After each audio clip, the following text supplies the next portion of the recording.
So I've got let's see. I took a bath today. Thank you. Aaron, you're a big water displacement guy, right? I mean, that's your whole thing is, yes, you don't care by about Archimedes' principles. Yes. Yeah, you care about mass. I make the water care about it. Yeah. I took a bath, and I love taking bubble baths, but Aaron bought me for my birthday a waterproof iPad sleeve. It's like it's just a plastic bag. Sure. That seals, but the plastic is made out of a material that allows for your wet, soapy fingers to pinch and zoom and tap and double tap. Nice. Right through the bag. And and you got, just because I missed a couple of shows, but you got her a diamond ring, didn't you? Wasn't there a... As I recall, there was like a big, large... that was fitted, that you actually had But it was choose. definitely the waterproof iPad case of engagements. Yeah. Right. She's getting the iPad case of husbands for sure. She's ahead. She's a more generous person than me, no matter how much I would ever give her. But it's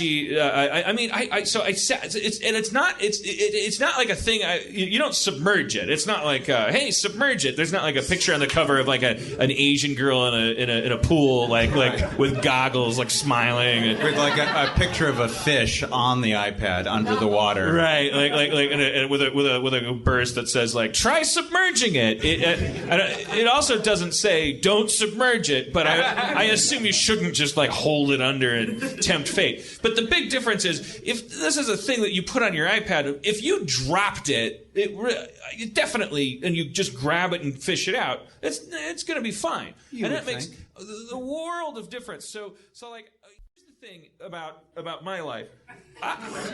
Two things like keep me going: hot, soapy baths, and tweeting. I guess, and usually just at people who say like, "Oh, I was disappointed in last night's episode," and I just go, "Fuck off! You fuck off!" Yeah. And then I feel it feels like I took a bath with in my heart or something, and I'm like so like gives you a buoyance. I never and whenever I would get into the bath, it wasn't like most people they get out when they feel clean or they feel pruny. I would get out when I haven't tweeted in a while. Right. Or, yeah, okay, I get it. So somebody might be saying, hey, good show last night. Yeah, or I was disappointed. I better get off my ass and say thank you. I was disappointed in last night's episode. Don't say anything. Just take a bath if you agree. And then I miss it. Oh, you miss it. Like, sorry, I already blocked you, bro. Harmon admits mistakes were made. Yeah. Yeah. So I sunk into this soapy water and I tweeted, "I'm taking a bath." And I took a picture of myself taking a bath. And then I had nothing else to say. Yeah. But I took the longest bath in the world because I had the freedom. I never used it again. I didn't do anything with it. But it was there in a plastic bag next to the tub. So I took the world's longest, most satisfying bath. Great. You could have watched like Showa on your iPad and just dug it, just enjoyed it, relaxed. Because you love the Holocaust, right? Wasn't that you? Is Showa, is that... Oh, it's a hoot. Rob Schrab, who's coming out later, did a very funny comic book about it. It's about the Holocaust. I stopped taking baths when I realized, which was late in life. I mean, I was in my late 20s when I realized that the penis floats. And it floats. For those of you, I guess, who are women or under 29. And I didn't like seeing it in there in the bubbles. Do you know what I mean? It embarrassed me. I'm sorry to say that I do not have that problem.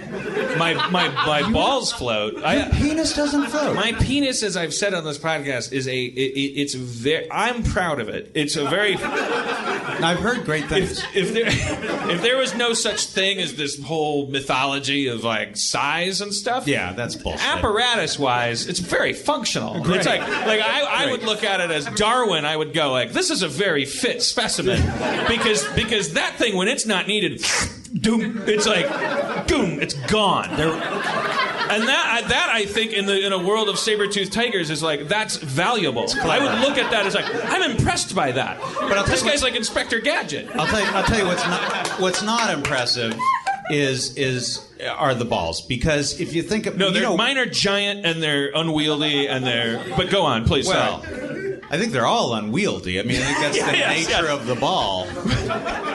But you know why they're on the outside of the body? I'm sure 1 degree, apparently, for spermatogenesis requires 1 degree difference. I've never understood this about God. And it's the argument against intelligent design, really, isn't it? It totally is! Because it's like, if there when was people a go God, like, the eyeball's so complicated. Yeah, let's talk about your nuts, you fucking idiot. And the solution, the design solution, which if Apple came up with it, you would blog how much you hate the thing, is, how about a sack? Yeah. How about a sack on the outside? Maybe in one of the hands? Gentlemen, what if part of the inside of the body was outside the body? Well, it just sort of dangled in open air. It's never going to be a problem. People walk on all fours. It's never going to be a problem.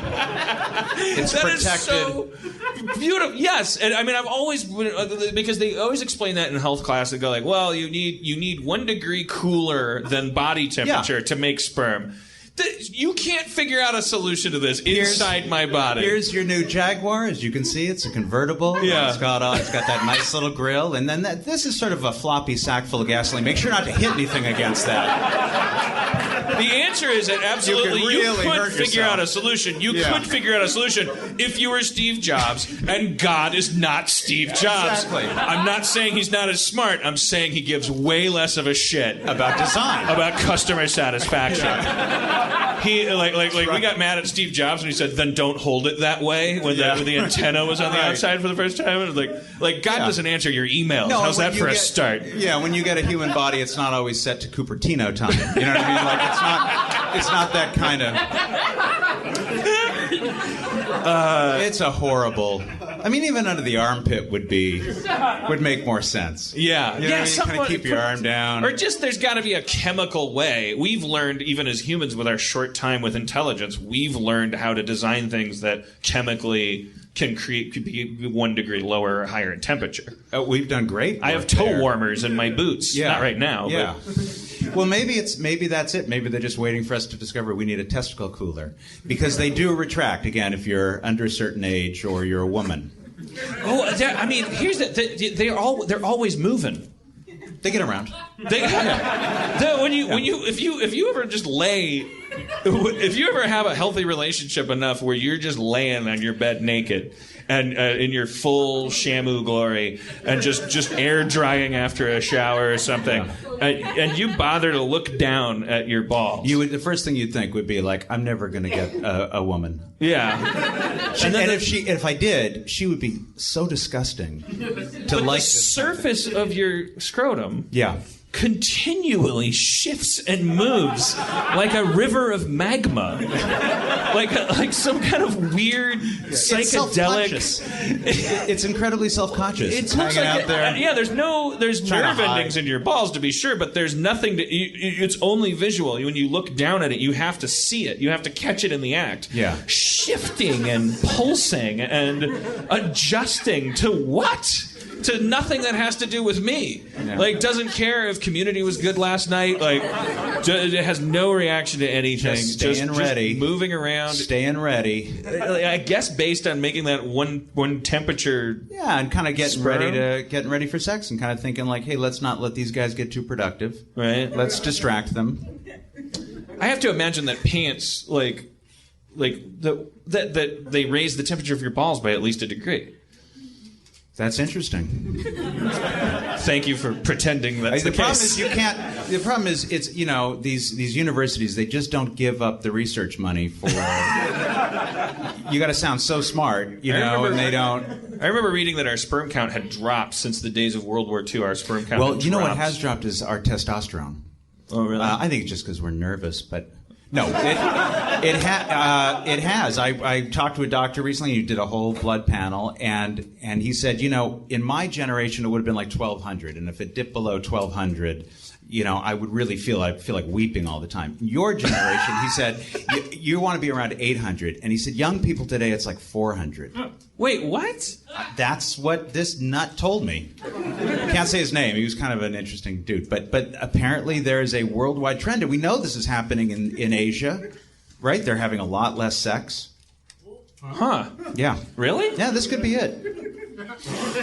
Society could end at nerd melt. That's as great as we ever got. We had aqueducts, and then we had the computer, and then we did these podcasts, and that was it.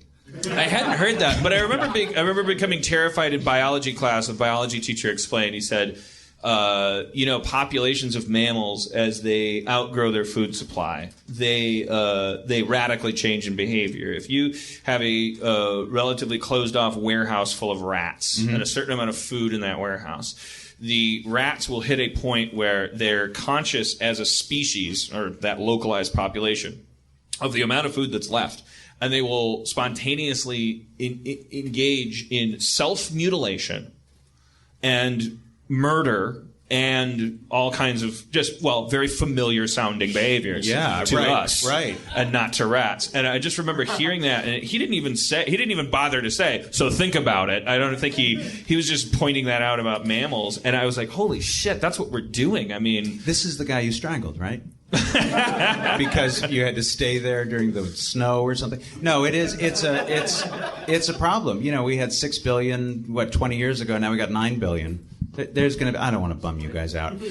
But also, you can't bum these guys out. Like yeast. When yeast is deprived of oxygen, which it really needs, right? If you put it at the bottom of a bunch of grape juice, it makes alcohol. So maybe that's our destiny. Yeah, that's why we have alcohol. You mean because they can't? They want oxygen, but there's nothing there but fruit juice, and it happens in our body too. So that's how you create alcohol. Let's try it. So it's like it's like the opposite of making lemons out of lemon, or lemonade out of lemons. It's like making poison out of lemonade. Right. Exactly. Not enough Yeah. lemonade. I don't know. Like you're saying that, well, yeast isn't getting drunk though. Yeast is basically shitting alcohol. Yeah. Yeah, which I know that you had. Well, I don't know how much you want to reveal. No, tell them anything. Okay. Go ahead. So we went out the other night, and we said, "What can you shit?" Yeah. Mitch shit the entire Bill of Rights. Now here's what's. I swear to God, I found one typo. There was one typo. It's not true. Not true. Self-evident. And I didn't bother to point it out. Those were, my S's and my F's when I shit bills of rights.